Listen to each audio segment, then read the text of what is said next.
Thank you very much. Brief set change. Because I'm a girl who always has to bring shoes. Good morning, everyone. So, I want you to take a little trip with me. And, you know, ironically, we're not that far. So I don't want you to go to Kansas City. I want you to go to Kansas with me. Well, actually, I want you to take a little trip to Oz with me. I want you right now to imagine that you are Dorothy Gale. You know, Dorothy, the one from The Wizard of Oz. Now, Dorothy has had a bit of a rough couple days, if you think about it. She's ended up in this strange world that doesn't make a whole lot of sense to her.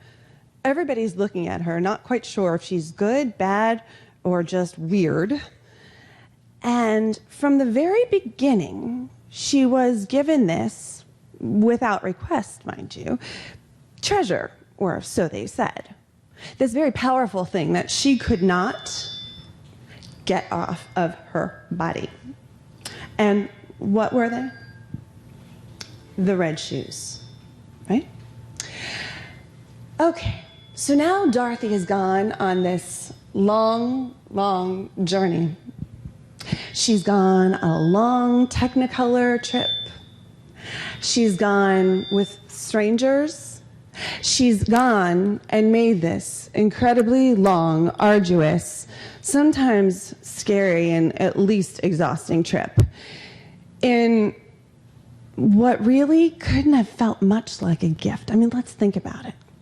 Whatever we don't know about these ruby red slippers, we do know this. They very well may have pinched. They may have caused blisters. They were certainly a little showy and gauche. And they got her a whole lot of attention. And not exactly the good kind.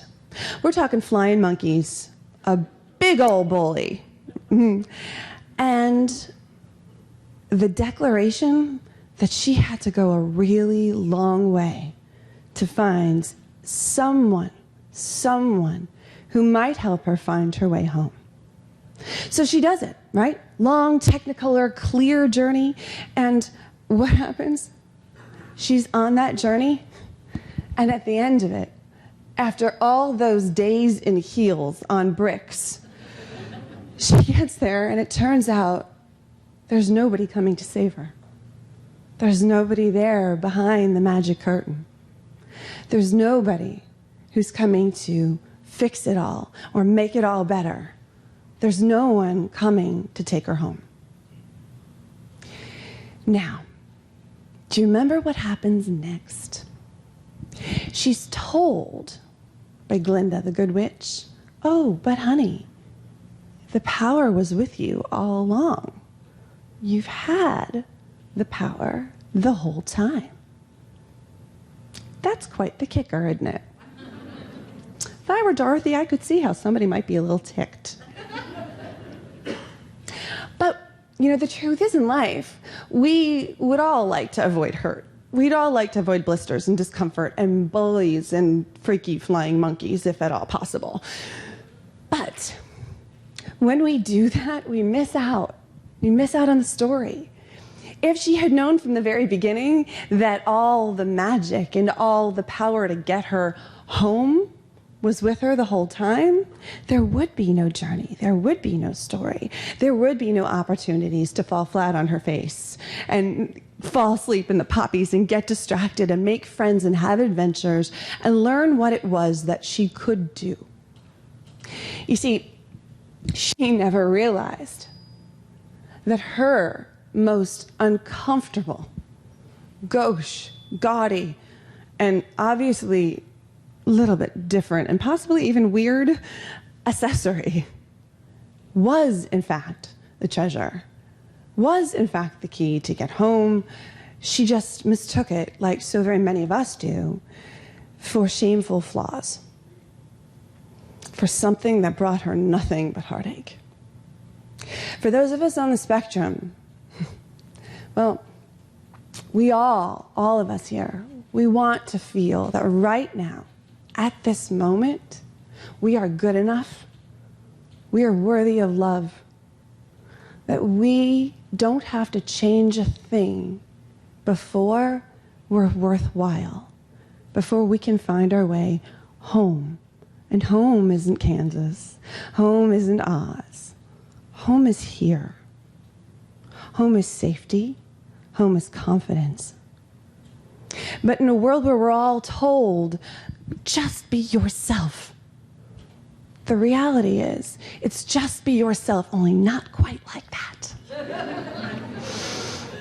Because in this world, it's the survival of the generic, isn't it?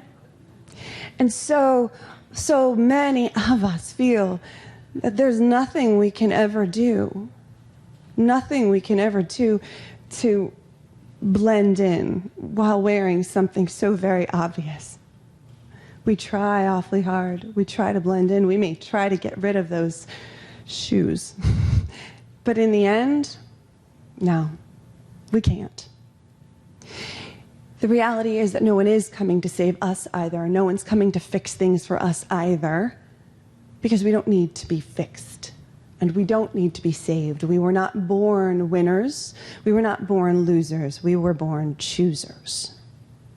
And each one of us has within us the ability constantly, day in and day out, to realize that our magic gift, our gift that will bring us home, has been with us all along too.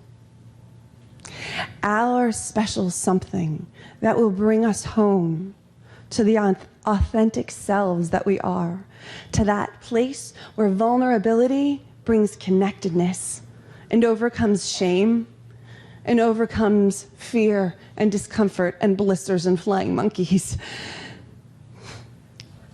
Been with us all along, from the very get-go. And if we just look down, we realize that magic is very real and very powerful. Our magic, our autism, they are our red shoes. They are what will take us forward only when we realize that they have been with us from the very beginning. We are not shamefully flawed. We are worthy if only and when only we realize that at every moment along the way, there's nothing to hide. There's nothing to try to escape from. If we want to be like the lion and be courageous, that's fine. All that means is try something new, be brave, feel afraid, and do it anyway. If we want wisdom, all we have to do is look back at some good old-fashioned blunder we may have made and said, at one point I thought that was just the possibly worst thing that could ever happen. I may actually die of terminal embarrassment, but we're not going to. The wisdom comes when you look back and you learn.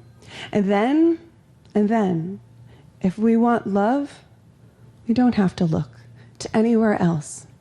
The world is not clear like a Technicolor yellow brick road. We all know that. But that's okay. That's okay. Because it's along that journey. Yes, we may find heartache and we might find danger. But you know what else we may find? Brilliance and love and the chance to see what it is that we've had within us all along.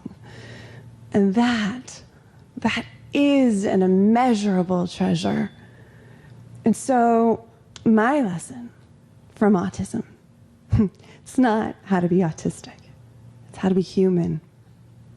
And it's to remember that in this life, what we really need to do is to put on our magic and to believe that magic is not make-believe. It's right here. And the treasure, our treasure, it's waiting at our feet. All we have to do is put on our red shoes and go start off one foot in front of the other on the journey towards being ourselves, towards the journey home. Thank you so much.